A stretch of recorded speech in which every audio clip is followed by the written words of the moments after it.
Good afternoon, everyone. How are you? Well, how is everyone today? Good, you? Great, great. Thank you.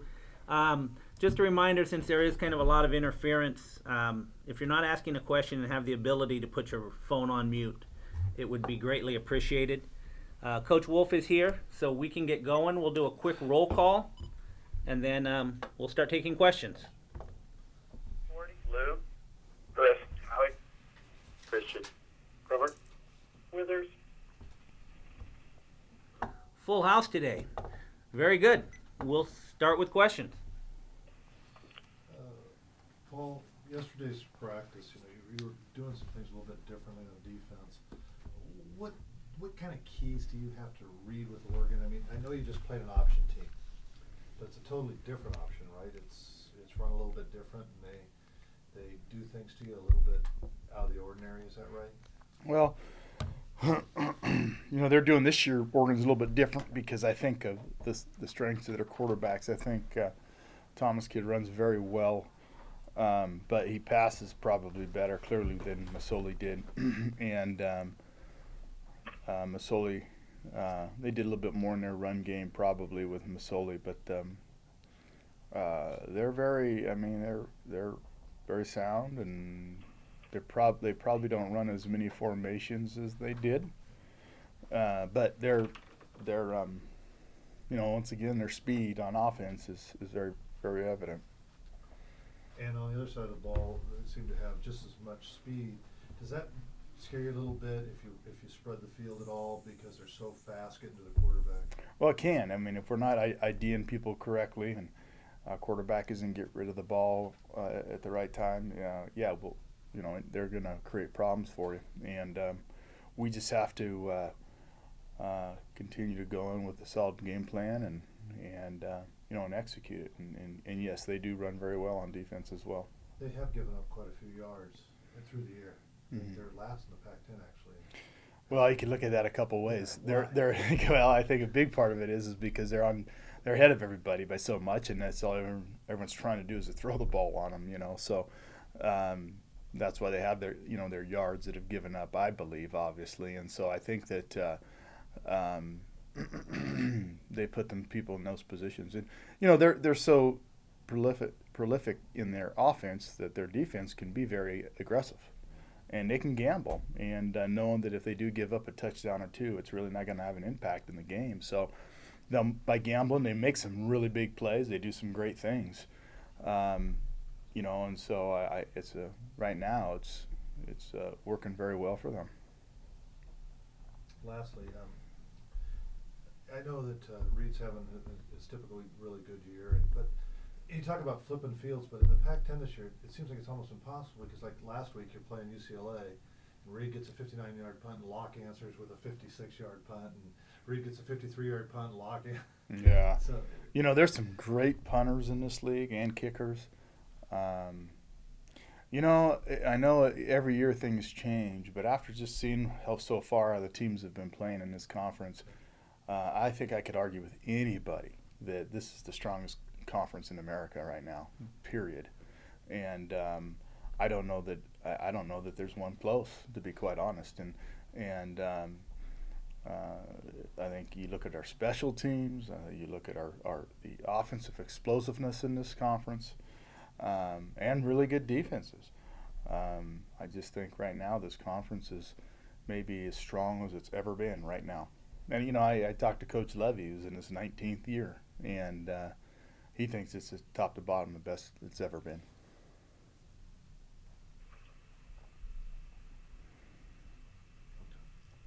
I'm done. More questions for Coach Wulff? Yeah, Coach, any decision on Pohl and Williams as to whether they'll redshirt this year? Oh, yeah, Pole and Williams.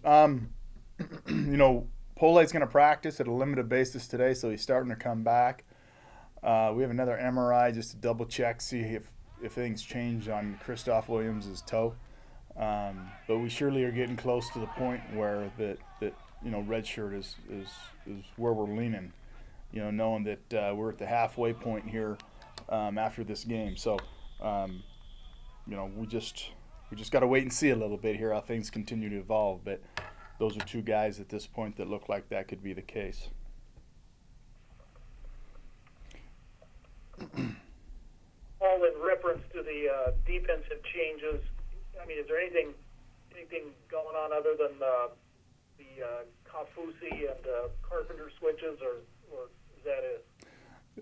Really, that's the main change right now. So that's about it.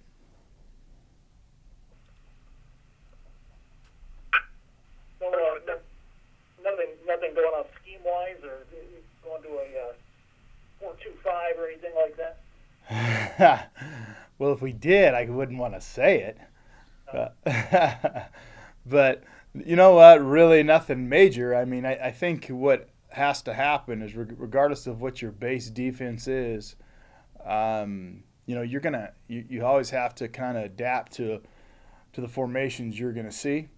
And right now, it's doing our best to just predict what we think we're going to see, and then align correctly.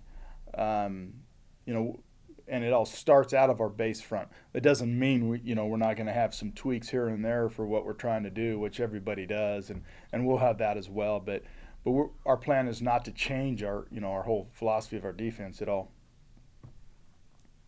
And finally, on Kafusi, does he back up Ledgerwood, or what is that situation? Well, first of all, I have to talk about Mike a little bit. He's been dealing with a neck issue, spasming, and he was in a tremendous amount of pain in that whole game. And to defend Mike, he didn't play a great game, but the guy was trying hurt, and we need to give him some rest so he can continue to develop.